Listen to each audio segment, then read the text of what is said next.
Hello दोस्तों, you are watching voices of wonder. कहानियों के दौर में मैं आपका स्वागत करती हूँ। अगर आप मेरे चैनल पे नए हैं तो आप इसे सब्सक्राइब कर बेल आइकन को प्रेस कर दें। तो चलिए हम बढ़ते हैं कहानी की तरफ, लेकिन उससे पहले इस धारावाहिक में आने वाले सभी नाम, स्थान, घटनाएं सिर्फ एक कल्पना मात्र हैं, जिसका वास्तविक रूप से किसी से कोई संबंध नहीं है। इसका उद्देश्य सिर्फ एक मनोरंजन मात्र है। लव अरप्शन चैप्टर 7 दादी का मौन व्रत। तो अब तक हमने देखा कि जया और अद्वैय की कोल्ड वॉर जारी थी, जहां अद्वैय का पासा भारी था। इसलिए जया गुस्से में उससे पूछते हुए बोली, तो तुम क्या चाहते हो? उसकी बात सुन अद्वैय हल्का सा मुस्कुराया और बोला, अगली बार से तुम मेरे सामने नहीं आओगी। कभी गलती से सामने आ भी जाओ तो उसी वक्त अपना रास्ता बदल लोगी। उसकी बात सुन जया मुंह बनाते हुए बोली, मंजूर है। इतना कह वो उसे फोन देने लगती है। अद्वैया जैसे ही उससे फोन लेने को हुआ, जिया उससे वापस से फोन खींचते हुए बोली, अपनी बात से पीछे तो नहीं पलट जाओगे? उसकी बात सुन अद्वैया मुस्कुराते हुए बोला, घर जाकर तुम्हें तुम्हारे डैड से पता चल ही जाएगा, और वैसे भी मैं भी यही हूँ और तुम भी। अगर तुम्हें लगे कि मैंने तुमसे झूठ कहा है, तो बिल्ली की तरह आ जाना रास्ता काटने। उसकी बात सुन जिया हंसते हुए अपनी बंदूक को ऊपर उठा उसके सीने पे रख देती है। ये देख अद्वैया के बॉडीगार्ड्स एकदम से जिया को अपना निशाना बना देते हैं, लेकिन अद्वैय उन्हें हाथ दिखा के रोक देता है। जया मुस्कुराते हुए बोली, मुझे रास्ता नहीं, गर्दन काटने का शौक है। इतना कह वो अपनी आंख दबा के वहां से चली जाती है, और अद्वैय एक बार फिर उसे जाते हुए देखता रह जाता है। ये नजारा देख अमन बड़बड़ाते हुए बोला, आज कौन जीता? सात्विक सामने देखते हुए बोला, वैसे तो एसआर, लेकिन स्टाइल से एग्जिट देखा जाए तो जिया। उसकी बात सुन अमन हाँ में सिर हिलाते हुए, शायद तुम सही कह रहे हो। तभी अद्वैय बोला, अब यही खड़े रहोगे? उसकी डांट सुन सब अपनी अपनी गाड़ियों की ओर बढ़ जाते हैं। एक गाड़ी का टायर खराब होने की वजह से सब बाकी की 3 गाड़ियों में बैठ जाते हैं। दोनों की गाड़ियों का कारवां एक दूसरे को क्रॉस करते हुए अलग अलग डायरेक्शन में निकल जाता है। तो वही अद्वैय का घर।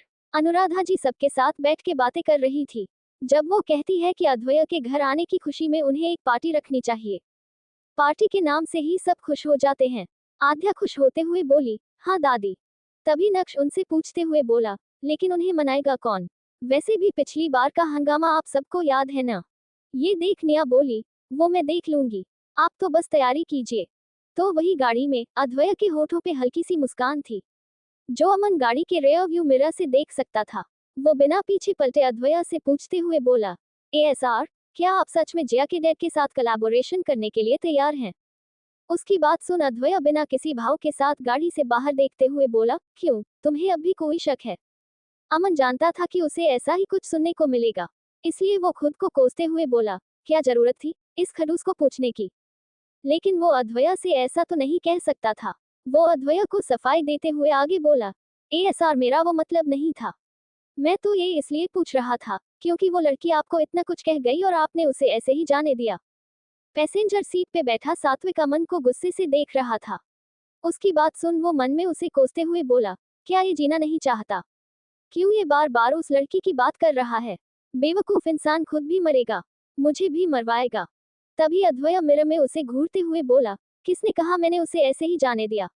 लेकिन तुम्हें पता होना चाहिए, अद्वैय पर्सनल और प्रोफेशनल कॉन्फ्लिक्ट्स अलग रखना पसंद करता है, और ये कोलेबोरेशन एक फायदे का सौदा है। थोड़ा रुक के वो आगे बोला, तुमने अपने मटर जितने छोटे दिमाग को काफी चला लिया है। मुझसे बातें करने के बजाय अगर तुम गाड़ी चलाने पे ध्यान दो, तो शायद हम टाइम पे पहुंच जाएं। एएसआर की बात सुन अमन का मुंह बन जाता है। वो मन में बोला, वो लड़की सही कह रही थी, कितना सेल्फ ऑब्सेस्ड इंसान है।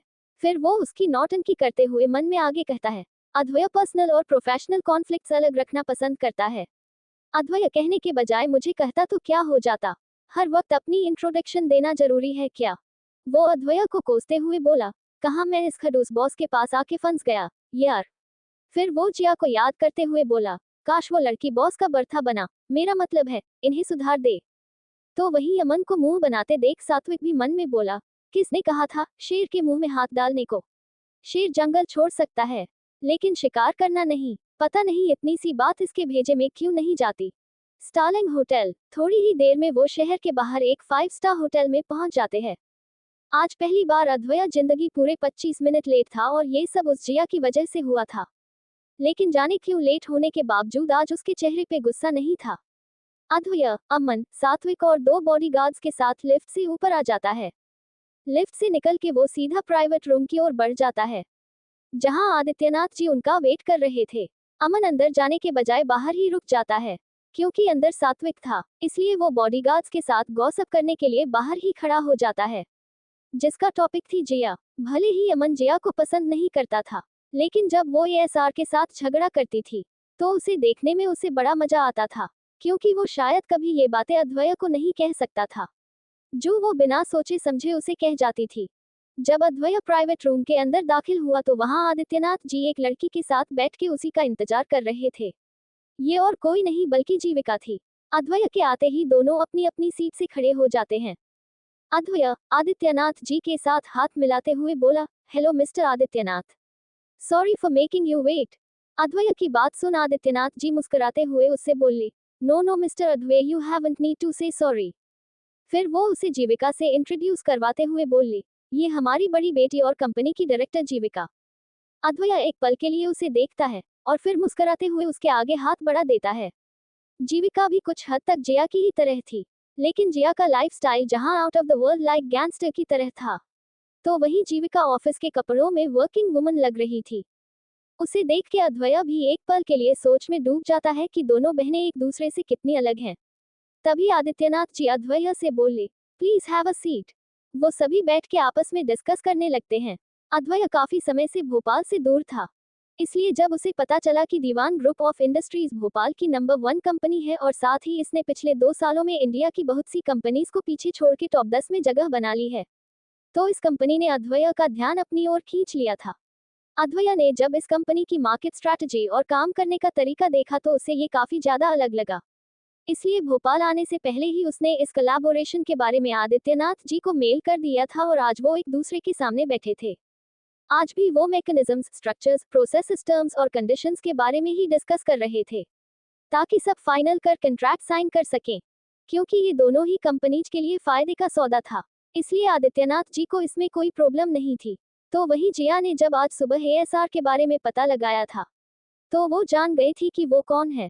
पहली बार जया किसी से इम्प्रेस हुई थी, लेकिन जो उसने किया था वो उसके लिए उसे माफ नहीं कर सकती थी, इसलिए उसने अद्वैय का रास्ता रोका था। और जब एएसआर ने उसके डैड के साथ कोलैबोरेशन की बात की तो वो पीछे हट गई थी, क्योंकि वो जानती थी कि ये कोलैबोरेशन क्यों जरूरी है। सारी टर्म्स एंड कंडीशंस फाइनल होने के बाद अब बस कॉन्ट्रैक्ट साइन होना बाकी था, जो वो नेक्स्ट वीक होने वाले एक्सेल इवेंट में साइन करने वाले थे, जो दीवान ग्रुप हर साल होस्ट करता था। सब फाइनल होने के बाद अद्वैय अपनी सीट से खड़े होते हुए बोला, तो अब एक्सेल इवेंट में मुलाकात होगी। अद्वैय की बात सुन आदित्यनाथ जी मुस्कुरा देते हैं। वो उसे डिनर तक रुकने को कहते, लेकिन अद्वैय उन्हें पोलाइटली मना कर देता है, इसलिए वो सभी एक साथ बातें करते हुए पार्किंग में आ जाते हैं। जैसे ही वो पार्किंग में पहुंचे, वो एक दूसरे को गुड बाय कह अपनी अपनी गाड़ियों की ओर बढ़ जाते हैं। अद्वैय जैसे ही गाड़ी में बैठा, सात्विक एक नजर जीविका को देखते हुए बोला, असर, दोनों बहनें एक जैसी होने के बावजूद भी कितनी अलग अलग है। एक मास्टर डिजास्टर है तो दूसरी मास्टरमाइंड। उसकी बात सुन अद्वैय हाँ में सिर हिलाते हुए बोला, तुम सही कह रहे हो, लेकिन जाने क्यों उसे देख लग रहा था कि जया जैसी दिखती है वैसी है नहीं। उद्धरण चिन्ह। उसकी बात सुन अमन हंसते हुए बोला, डिजास्टर ऐसे ही होते हैं। अद्वैय उसे घूर के देखता है। ये देख वो बोला, सॉरी एसआर। तो वहीं आदित्यनाथ जी काफी खुश लग रहे थे। जीविका भी अपने पिता को खुश देख मुस्कुरा देती है। वो अपने डैड को देखते हुए बोली, डैड अब चलें। उसकी बात सुन वो हाँ में सिर हिला देते हैं। जीविका जैसे ही गाड़ी में बैठने को हुई, उसका फोन वाइब्रेट करता है, जिसे सुनने के लिए वो साइड में आ जाती है। सामने से एक खुशनुमा आवाज आती है। वो पूछते हुए, हो गई कोलैबोरेशन? जीविका मुस्कुराते हुए, हाँ, टर्म्स एंड कंडीशंस फाइनल हो गई है, लेकिन कॉन्ट्रैक्ट साइन होना बाकी है। अच्छा, मैं तुमसे बाद में बात करती हूँ, अभी मैं डैड के साथ हूँ। उसकी बात सुन सामने वाला इंसान बोला, क्या जीविका कभी तो टाइम निकाल के बात कर लिया करो। जीविका उसकी बात सुन मुस्कुराते हुए बोली, बाय, और कॉल काट देती है। तभी आदित्यनाथ जी उसे आवाज लगाते हुए बोले, जीविका चलें। जीविका गाड़ी में आके बैठ जाती है, जिसके बाद ड्राइवर गाड़ी घर की ओर ले लेता है। स्वान विला। तो वही अद्वैय जब घर पहुंचा तो वहां एकदम सन्नाटा था, जो कि उनके घर में यूजुअली कम ही देखने को मिलता था, क्योंकि उसकी फैमिली में कोई भी चुप रह ही नहीं सकता था। अद्वैय जानता था कि पक्का सबके दिमाग में कोई खुराफात चल रही है, इसलिए वो अपनी दादी को देख पूछते हुए बोला, दादी, क्या सब ठीक है?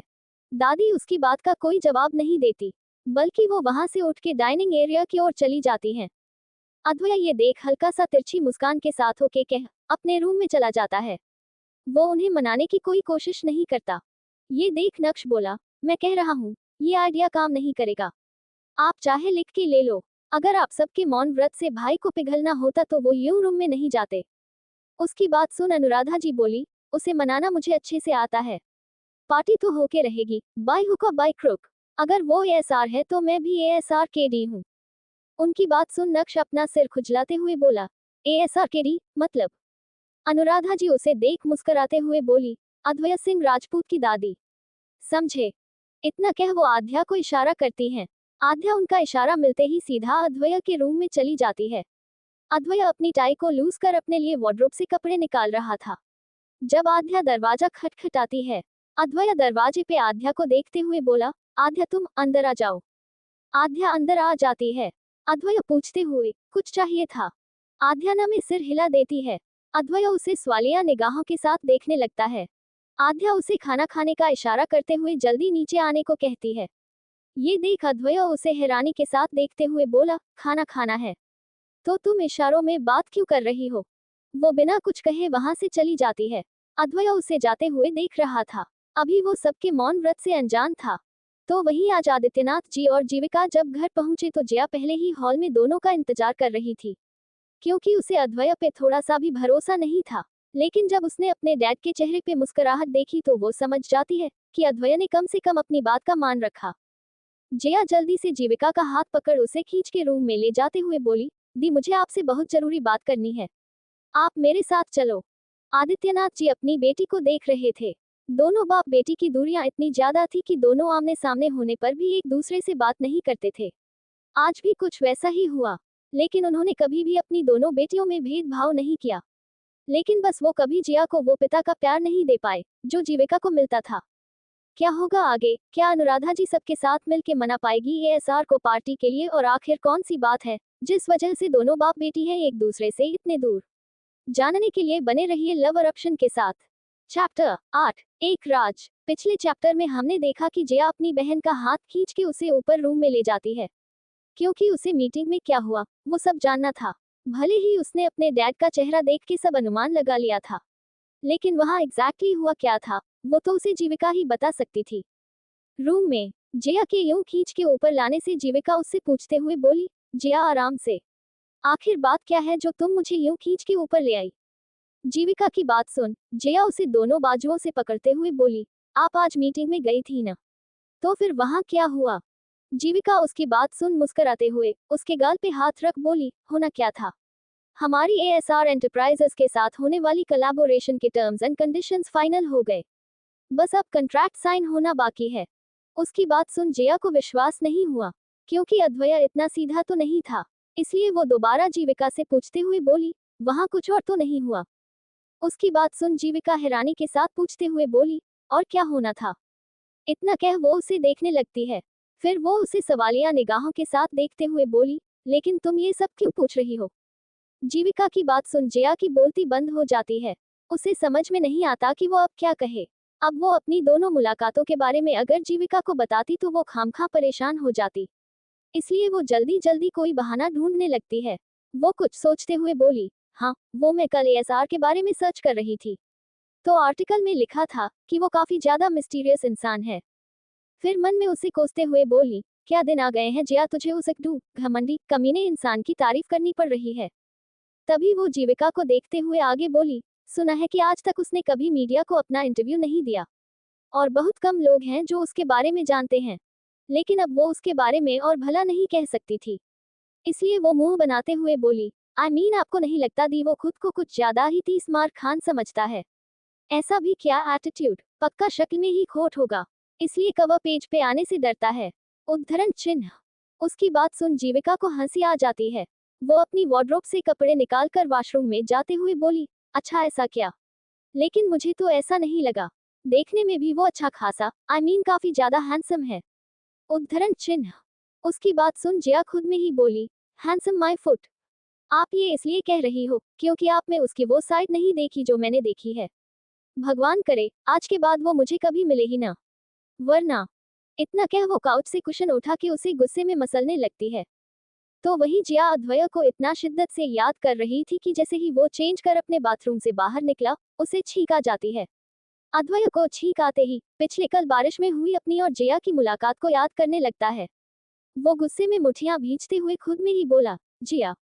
थोड़ा रुक के वो आगे बोला, फाइनली आज के बाद मुझे तुम्हारी शक्ल नहीं देखनी पड़ेगी। खुद से इतना कह वो डिनर करने नीचे आ जाता है। तो वही जीविका जब चेंज करके बाहर आई तो उसकी नजर जिया के हाथ में पकड़े हुए पिलो पे जाती है, जिसका उसने कचूमर बना दिया था। वो जिया को देखते हुए बोली, आज किसको पीटने का इरादा है जो बेचारे मेरे कुशन पे अपना गुस्सा निकाल रही हो। जीविका की बात सुन जिया अपने हाथ में पकड़े हुए कुशन को देखने लगती है। वो अपने इमोशंस को कंट्रोल कर हंसते हुए बोली, कुछ नहीं दी, वो तो बस यूं ही। उसकी बात सुन जीविका को हंसी आ जाती है। वो उसके सिर पे हल्के से मारते हुए बोली, पागल कहीं की। स्वान विला डाइनिंग हॉल। अद्वैया जब नीचे पहुंचा तो एक बार फिर वहां सन्नाटा था। ये देख अद्वैया अपनी चेयर खींच के उस पे बैठ जाता है। लेकिन हद तो तब हुई जब नेहा भी उसके साथ बात नहीं करती। अद्वैया अपनी प्लेट को सीधा करते हुए अपने लिए उसमें खाना निकालने लगता है।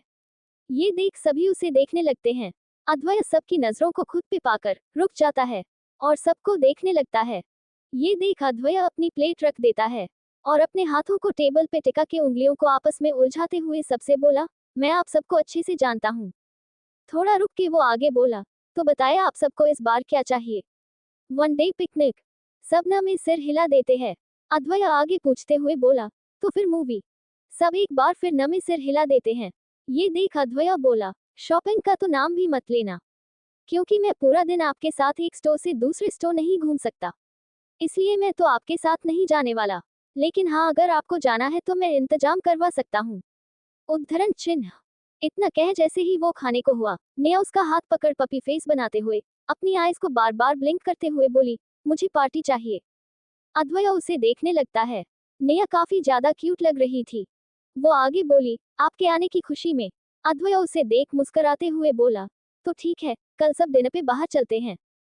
ये देख नेहा नकली नाराजगी दिखाते हुए उसका हाथ छोड़ते हुए बोली, वो भी कोई पार्टी होती है। मुझे घर पे बड़ी सी ग्रैंड पार्टी चाहिए जिसमें सभी हों, और साथ में पार्टी में पहनने के लिए खूबसूरत सी ड्रेस भी। उद्धरण चिन्ह। नेहा की बात सुन अद्वैया एक पल के लिए रुक जाता है। सब उसे देखने लगते हैं। नक्श ये नजारा देख मन में बोला, जानता हूँ भाई मना करेंगे। और हुआ भी वही। अद्वैया एकदम से मना करते हुए बोला, घर पे कोई पार्टी नहीं होगी। अद्वैया की बात सुन नेहा रिक्वेस्ट करते हुए बोली, प्लीज भाई, मान जाओ ना। अद्वैया अपनी चेयर से खड़ा होते हुए बोला, नेहा बच्चों की तरह जिद करना बंद करो। तभी पीछे से भारी आवाज आती है, जो पुरुषोत्तम जी की थी। वो अद्वैया को देखते हुए बोले, अद्वैया पिछले 3 सालों से भागते हुए आप थके नहीं। उनकी आवाज सुन नेहा भी खामोश हो जाती है। अद्वैया खामोशी से उनकी बातें सुन रहा था। दादाजी अपनी हेड ऑफ द फैमिली वाली चेयर पे आके बैठते हुए बोले, आज भी इस घर के डिसीजन लेने का हक है हमें। अद्वैया, कल पार्टी होगी चाहे आप उसमें शामिल हो या नहीं। हमने आपको बहुत टाइम दे दिया, लेकिन अब नहीं। और हाँ, अब आप अपने लिए अच्छी सी लड़की भी ढूंढ लीजिए, क्योंकि हम आपकी शादी होते हुए देखना चाहते हैं, वो भी इसी साल। वरना हम अपनी सारी जायदाद चैरिटी में देके खुद अनुराधा जी के साथ आश्रम में रहने चले जाएंगे। थोड़ा रुक के वो आगे बोले, फिर संभालते रहना अपने भाइयों और बहनों को। अपने दादाजी की बात सुन अद्वैया हैरान हो जाता है, क्योंकि वो उसे परेशान करने के लिए किसी भी हद तक जा सकते थे। तो वही नक्श, नेहा और आद्या एक दूसरे को देखने लगते हैं। जाने क्यों वो दोनों की लड़ाई के बीच में फंस जाते थे। अद्वैया उन्हें देखते हुए बोला, आपको बहुत मजा आता है न दूसरों की जिंदगियों के साथ खेलने में। 3 साल पहले जो कुछ भी हुआ, उससे आपका मन नहीं भरा और अब फिर आप वही करना चाहते हैं। अद्वैया का जवाब सुन दादाजी अपनी लाठी से फर्श पे जोर से आवाज करते हुए बोले, बस, हम कुछ नहीं सुनना चाहते। अद्वैया वहां से जाते हुए, जब आपने डिसाइड कर ही लिया है तो मैं कौन होता हूँ, लेकिन आप इस घर के फैसले कर सकते हैं, मेरी जिंदगी के नहीं। इतना कह वो बिना खाना खाए रूम में चला जाता है। अद्वैया को यूं जाते हुए देख अनुराधा जी अपने पति पे गुस्सा करते हुए बोली, हम बात कर रहे थे ना, फिर क्या जरूरत थी आपको बीच में आने की। आप क्या चाहते हैं वो फिर से घर छोड़ के चला जाए। इतना कह वो अपनी जगह से खड़े होते हुए बोली, और हाँ, लगता है आप बुढ़ापे में सठिया गए हैं, लेकिन हम नहीं, इसलिए आपको जहाँ रहना है रहिए, फिर वो चाहे आश्रम हो या फिर वृंदावन, लेकिन मुझे मेरे बच्चों के साथ रहना है। इतना कह वो अद्वैया से बात करने चली जाती हैं। लेकिन अपनी दादी की बात सुन सबको हंसी आ जाती है। सबको इसकी आदत थी। दादा दादी को जब भी मौका मिलता दोनों एक दूसरे से लड़ना शुरू कर देते। सब उन्हें बच्चों की तरह लड़ते देख ऐसे प्रेटेंड करते जैसे कुछ हुआ ही नहीं। अद्वैय का रूम। अद्वैय बालकनी पे खड़ा अभी जो कुछ भी हुआ उस बारे में सोच रहा था। तभी अनुराधा जी उसके कंधे पे हाथ रख बोली, अद्वैय। अद्वैय कोई जवाब नहीं देता। अनुराधा जी उसे देखते हुए आगे बोली, अपने दादाजी की बातों का बुरा मत मानना। वो तो कुछ भी कहते हैं, तुम्हें तो पता है, लेकिन वो दिल के बुरे नहीं हैं। उनकी बात सुन अद्वैय शून्य में देखते हुए बोला, वो बुरे नहीं है फिर क्यों वो दूसरों की जिंदगियों से खेलना बंद नहीं कर देते? क्या 16 साल पहले जो कुछ हुआ उससे उनका दिल नहीं भरा, जो वो अब मेरी जिंदगी बर्बाद करना चाहते हैं? थोड़ा रुक के वो आगे बोला, उन्होंने मेरी माँ की जिंदगी। वो आगे कुछ कहता उससे पहले ही अनुराधा जी उसे रोकते हुए बोली, रुक जाए अद्वैय, रुक जाए। ये कहते हुए उनकी आंखों में पानी आ जाता है। वो अद्वैय को देखते हुए बोली, गड़े मुर्दे उखाड़ने से कुछ नहीं मिलेगा अद्वैय, सिवाय दर्द के, इसलिए रुक जाए। इतना कह वो वहां से चली जाती हैं, क्योंकि उनका मन अद्वैय की बातों से अशांत हो गया था। अनुराधा जी को अद्वैय के रूम से आते हुए देख नेहा भाग के उनके पास जाते हुए बोली, क्या भाई मान गए? अनुराधा जी वापस से खुद को नॉर्मल करते हुए बोली, नहीं। ये देख नेहा उदास हो जाती है। तो वही नक्श तंजिया लहजे में नेहा से बोला, मैंने तो पहले ही कहा था कि लिख के ले लो, भाई नहीं मानने वाले, लेकिन आप ही थे जो कोशिश करना चाहते थे। नक्श की बात सुन नेहा उसे चुप करवाते हुए बोली, नक्श अपनी बकवास बंद करो, और रही बात भाई को मनाने की तो वो मैं मना के रहूंगी।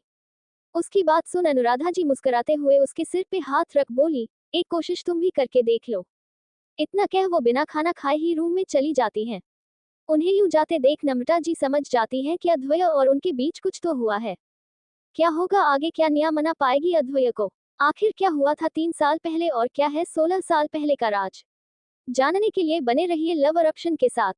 चैप्टर 9, प्यार से नफरत। पिछले चैप्टर में हमने देखा कि अनुराधा जी अद्वैय से बात करने जाती हैं, जहां अपने दादाजी से नाराज अद्वैय 16 साल पहले हुई घटना का जिक्र करता है, जिसे सुन अनुराधा जी उसे ये कहते हुए रोक देती है कि गड़े मुर्दे उखाड़ने से सिवाय दर्द के उसे कुछ नहीं मिलेगा।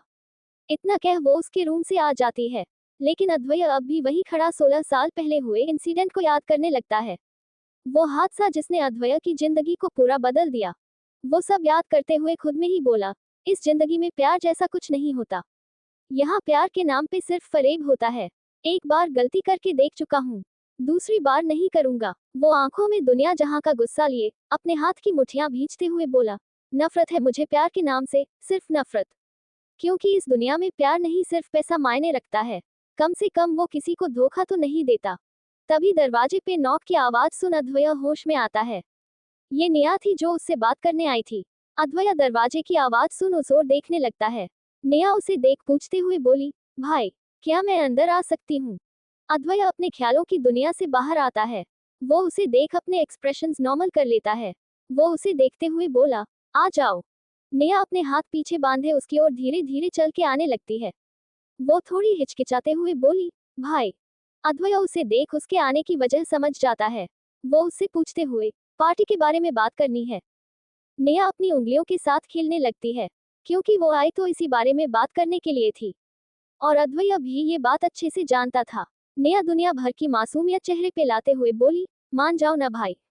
अद्वैय उसे देखते हुए बोला, अगर तुम सबको पार्टी ही करनी है तो होटल में कर लो, मैं सारी अरेंजमेंट करवा दूंगा। ये देख नेहा उसका हाथ पकड़ते हुए बोली, प्लीज भाई, क्या आप मेरे लिए इतना नहीं कर सकते?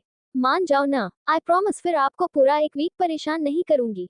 उसकी बात सुन अद्वैय अपनी एक आईब्राव को उचकाए उसे हैरानी से देखने लगता है। ये देख नेहा अपने दांत दिखाते हुए बोली, ज्यादा है ना? मैं भी यही सोच रही थी कि मैं आपको पूरा एक वीक तंग किए बिना कैसे रहूंगी, लेकिन आपको मेरी चिंता करने की कोई जरूरत नहीं, मैं एडजस्ट कर लूंगी। उसकी बात सुन अद्वैय न चाहते हुए भी हंस देता है।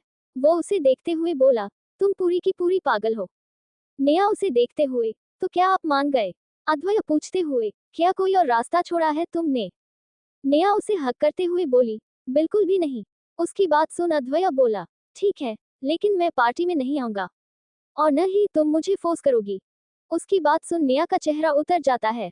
वो उससे अलग होते हुए बोली, लेकिन भाई, पार्टी तो आपके लिए है, जब आप ही नहीं होंगे तो पार्टी में क्या मजा आएगा? अद्वैय उसे देखते हुए बोला, नेहा, उसकी बात सुन नेहा मुंह फुलाते हुए बोली, क्या नेहा, अगर आप पार्टी में नहीं आओगे तो मैं भी नहीं जाऊंगी। इतना कह वो उसके बेड पे आलती पालती मार के बैठ जाती है। ये देख अद्वैय उससे पूछते हुए बोला, तुम इतनी जिद्दी क्यों हो? नेहा उसे देखते हुए, क्या मैं जिद्दी हूँ? मुझे तो लगता है आप ज्यादा जिद्दी है, तभी तो आपको मनाने के लिए हमेशा आगे पीछे घूमना पड़ता है। उसकी बात सुन अद्वैय मुस्कुराकर उसके बगल में बैठते हुए बोला, अच्छा ठीक है, मैं गेस्ट अपीयरेंस दे दूंगा।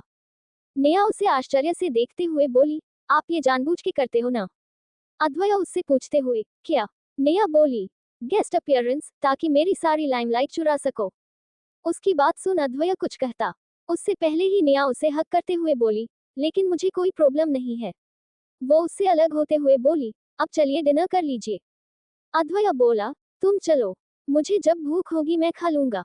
उसकी बात सुन नेहा वहां से जाने लगती है, लेकिन जैसे ही वो दरवाजे के पास पहुंची, वो पलट के अद्वैय को देखते हुए बोली, भाई।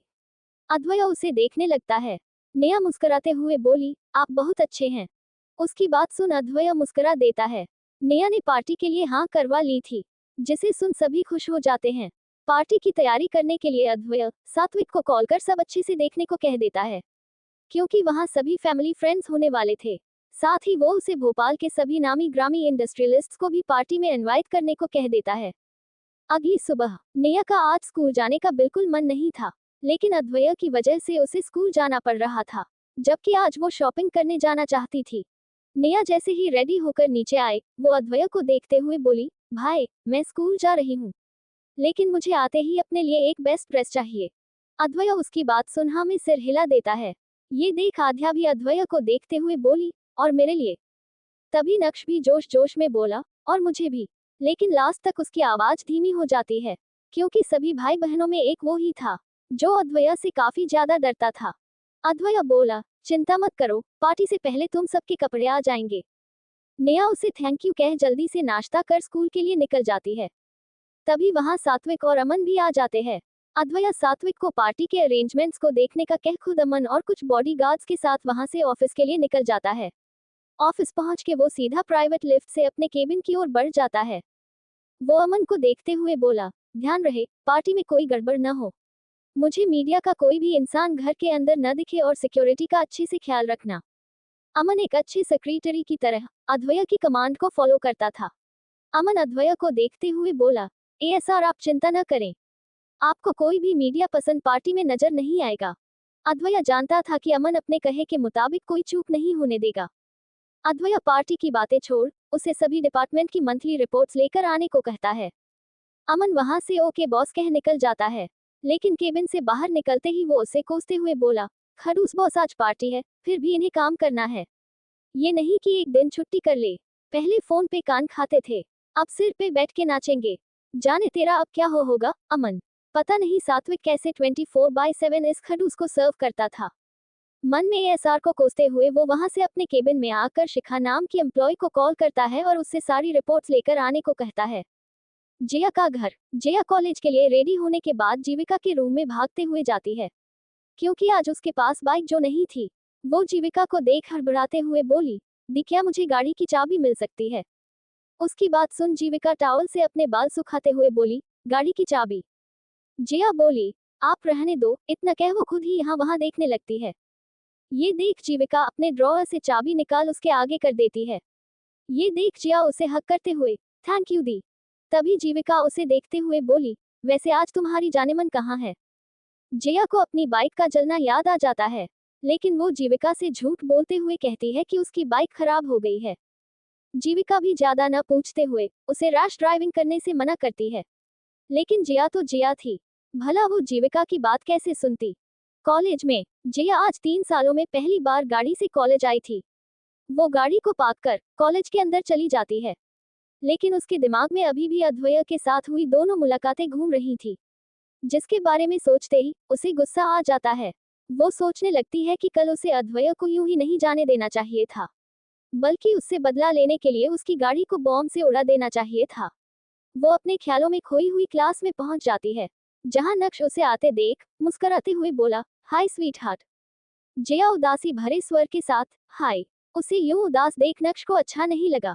वो उसके सिर पे नोटबुक से मारते हुए बोला, बस भी करो। कब तक यूं ही उदास बैठी रहोगी? वैसे भी क्या तुमने कल उस इंसान को अच्छे से सबक नहीं सिखाया? थोड़ा रुक के वो मजाकिया लहजे में बोला, वैसे तुमने उसे जिंदा तो छोड़ दिया है न, या वो निकल लिया?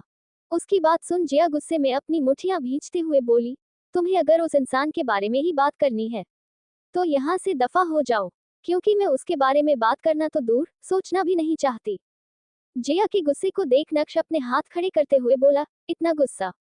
देख मोहतरमा, मुझे अभी जीना है, इसलिए किसी और का गुस्सा इस नाचीज पे तो मत उतार। नहीं करूंगा उसके बारे में बात। अब खुश? जिया उसकी बात का कोई जवाब नहीं देती। नक्श अभी भी उसे उदास देख अपने कंधे से उसकी बाजू पे मारते हुए कहता है। जिया उसे गुस्से भरी निगाहों के साथ देखते हुए बोली, क्या है?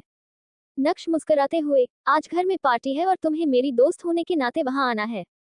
उसकी बात सुन जिया हैरानी के साथ पूछते हुए बोली, पार्टी? किस खुशी में? उसकी बात सुन नक्श बड़े ही कूल अंदाज में, पार्टी की कोई वजह थोड़े ही होती है, जब भी मन करे तब कर लो। उसकी बात सुन जिया कुछ नहीं कहती। ये देख नक्श उससे पूछते हुए, तुम आ रही हो ना? जिया कुछ सोचते हुए बोली, सोचूंगी। नक्श जिया की बात सुन, सोचना नहीं, तुम्हें आना है, समझी? वो अभी बात कर ही रहा था कि तभी वहां एक लड़की आते हुए बोली, मुझे नहीं बुलाओगे पार्टी में? उस लड़की को देखते हुए नक्श मन में बोला, आ गई कबाब में हटी। लेकिन वो ये बात उसके मुंह पे कैसे कहता, इसलिए मुस्कुराते हुए, जाने और आने वाले को कौन रोक सका है? तुम आना चाहती हो तो टपक आई मीन आ जाना। वो लड़की जानती थी कि नक्श चिढ़ चुका है, लेकिन उसे नक्श को परेशान करने में जैसे बहुत मजा आता था। वो फिलहाल उसे इग्नोर कर जिया से पूछते हुए बोली, जिया तुम जा रही हो? इतना कह वो उसके बगल में बैठ जाती है। जिया उस लड़की को देखते हुए अभी कुछ सोचा नहीं, तभी उनके मैथ्स के प्रोफेसर आ जाते हैं। तो वही स्वॉन विलर। ऐसे ही सुबह से दोपहर के 3 बज जाते हैं। सात्विक सुबह से पार्टी के कामों में लगा हुआ था, क्योंकि वो नहीं चाहता था कि पार्टी में किसी भी तरह की गड़बड़ हो, वरना अद्वैया का गुस्सा ज्वालामुखी बन उसी पे फूटना था। क्या होगा आगे? कौन है वो लड़की? क्या जिया जाएगी पार्टी में? क्या जाने अनजाने में जिया आ जाएगी अद्वैया के सामने? और क्या करेगा तब अद्वैया? क्या है अद्वैया की प्यार से नफरत की वजह? क्या होगा आगे जानने के लिए बने रहिए लव अरप्शन के साथ। आज के लिए इतना ही, अब होगी आपसे अगले भाग में मुलाकात। लेकिन जाने से पहले वीडियो को लाइक, शेयर और कमेंट जरूर करें, और चैनल को सब्सक्राइब करना न भूलें।